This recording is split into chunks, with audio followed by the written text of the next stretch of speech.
Hey besties, it's Britt the Creator, and if you're new here, welcome. If you're coming back, then welcome back. I missed you. So today we're going to be doing something really fun. We're going to be making butter from scratch. And I know when you think of churning butter, you think of ye old Amish style farmhouse butter churn. I get it, and I promise you, it's not that hard. There's still a little physical labor involved, but it's not that hard, I promise. So without further ado, we're going to get started.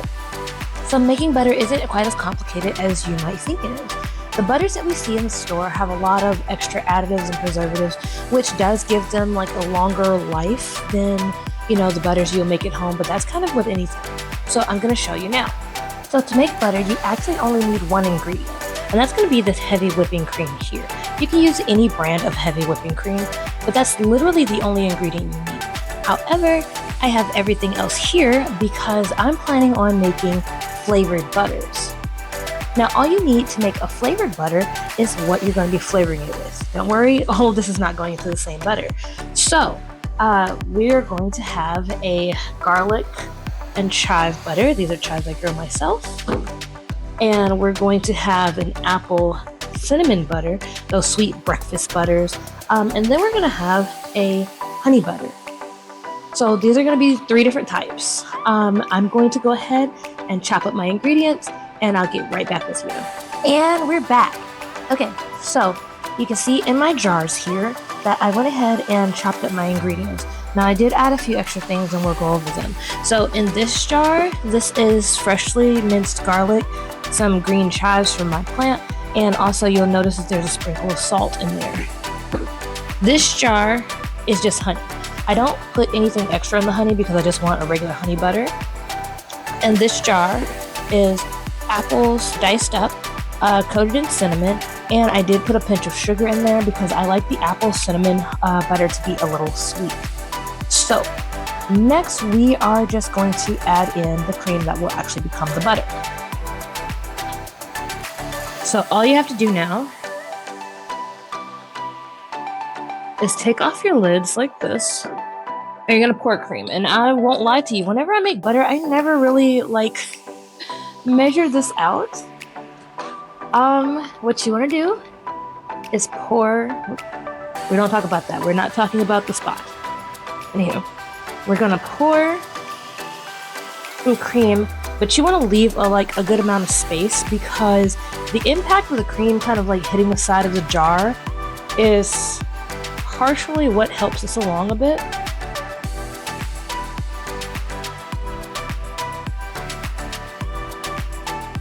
Okay.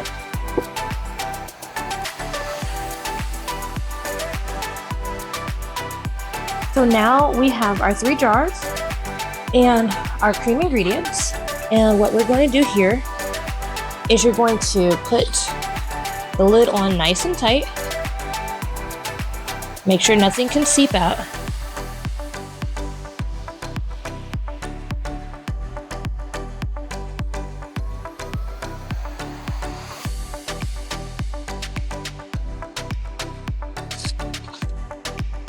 Okay, so we got all 3 jars like that. Okay, what you are going to do now is actually you're going to take your jar and you're going to shake it. It is a lot of arm work. It is.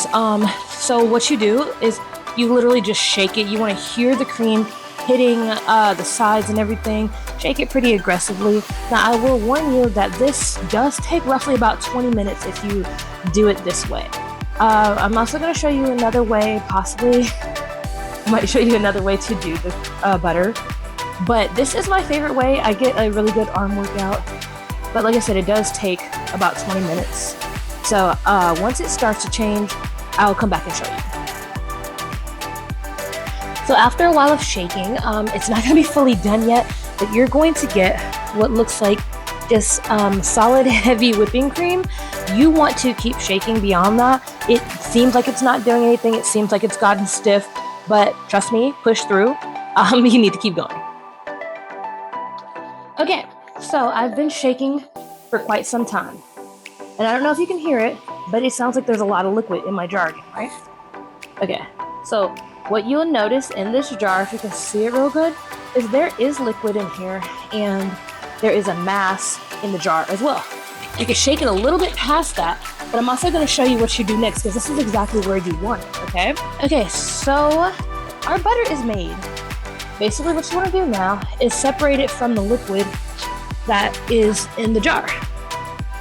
Awesome thing about the liquid is actually that the liquid that's in the butter jar is buttermilk. It's the milk that comes from making butter, literally, and you can use it to cook with. So this one is the batch of honey flavored butter, and I'm just going to use a cheesecloth here. You can use a strainer, you can use anything, any way you want to separate this from the liquid is perfectly fine. But basically, you want to just pour, and that solid that's coming out, you'll notice it has like a yellow hue to it. That is your butter. What you can actually do is you're going to lift up your cheesecloth, and you're going to squeeze your butter just a little bit, because you want to get the remaining liquid out of it. And remember, like I said, this is buttermilk. So like if I was making pancakes, I could absolutely make pancakes with that buttermilk there. So you see, we have our butter here. Now, what I like to do is even after I've squoze it a bit, I like to put the butter back in the jar and give it just a little bit more of a shake. Sometimes I find that you can actually get a little bit more liquid out of it that way. So I'm going to shake it just a little bit more. Okay, so I'm actually not getting any more liquid out of it. And then we're just going to put our bowl here and pop open the jar. And there's our butter. This smooth thing here, that's your butter. And you can do that to all three. I will say that it doesn't have quite the same lifespan as butter you buy from the store. And you'll notice that with this particular type of butter, when you put it in the refrigerator, it does get kind of solid and hard to spread.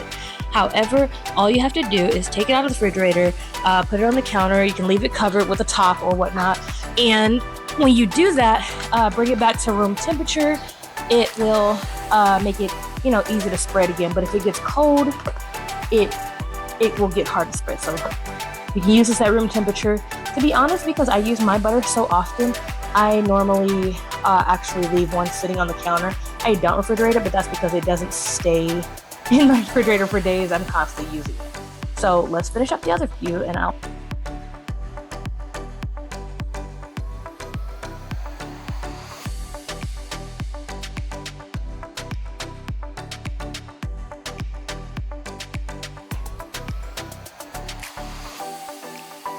Hey guys, it's Editing Brit here. I actually did not notice until I went in to edit that my microphone completely died in the second part of the video. So I'm just talking and carrying on, and there's absolutely no sound.